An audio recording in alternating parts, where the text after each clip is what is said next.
myself, Sunil Masti from CSE third year. So, as a part of a machine learning and techniques laboratory, experiment 5, which we are going to look into, is multi-layer perceptron, where the main aim of this experiment is to develop a multi-layer perceptron model using PyTorch library to perform classification and evaluate the performance of the model.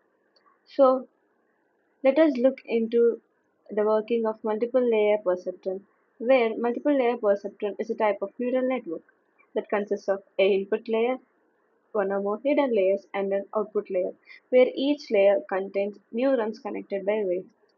Looking into the working process, the input layer receives features, values, and from the dataset, where these values are multiplied by the weights and passed to the activation function in the hidden layers. The hidden layers extract complex patterns from the data, which is unlike SLP, which is single layer perceptron. Whereas in single layer perceptron, we cannot find the complex patterns in the dataset. The output layer in multiple layer perceptron produces the final classification result, where in the process of training the model fit and performs a forward pass, which helps in producing the predicted outputs. This predicted output is compared with the actual output to compute the error and loss. Using backward propagation, the error is propagated backward throughout the network. The weights are updated using gradient descent method to minimize the error. This process repeats until too many iterations as given in the threshold, until the model learns the patterns in the dataset.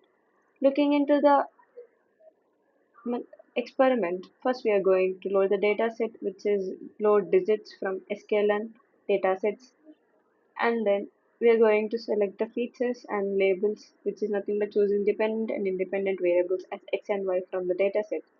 And then we are going to standardize the input variables using standard scalar.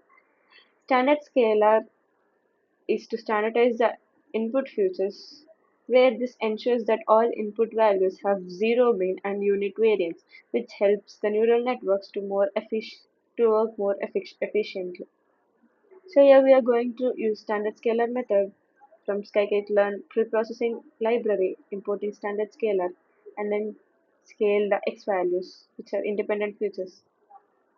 So once after standardizing the data, we are going to divide the data into training set and testing set. Here, the training and testing set used to train the neural network, and testing set is used to evaluate the model performance.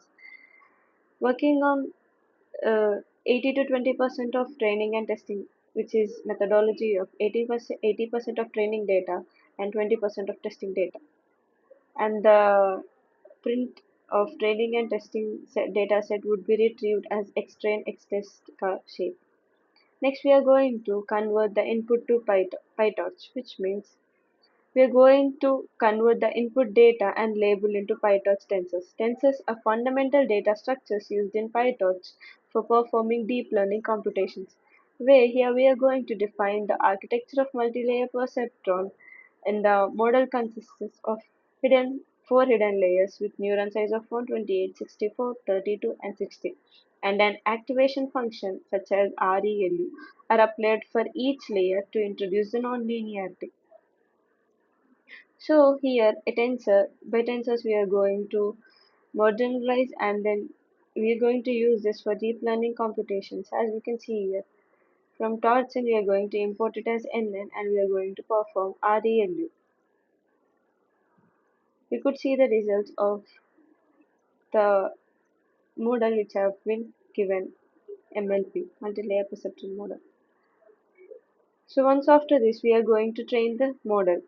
So the training of this neural network using backward propagation and gradient descent. The model computes the prediction and calculates the loss and updates the way to reduce the training error. So here we are giving 100 efforts, which means it trains and tests data throughout the 100 iterations. And for each approach in the range of efforts, which are nothing but 100, it's going to check using model extrain. It is going to test from the extrained model and then outputs as y train. So each and every time it goes to the backward and then checks for this, and then it is going, if there is an error, or if there is an variation in the value, it is going to update it. So there are 100 approaches given. So every 10 approaches, it is recording the values of loss and gain. So as you can see here. So once after this, we are going to plot the curve of the training model. So here, the training curve showing the relationship between the number of iterations and the training error. This graph helps us to visualize how error decreases as the model learns well on an unseen data. So graphing through x and y variables, x and y plots, which is iterations and training error, we could see there is a lack of decrease in the graph, which shows that the model is not yet completely accurate. And next we are going to test the model. So here, using no grad method, we are going to test the model using torch function.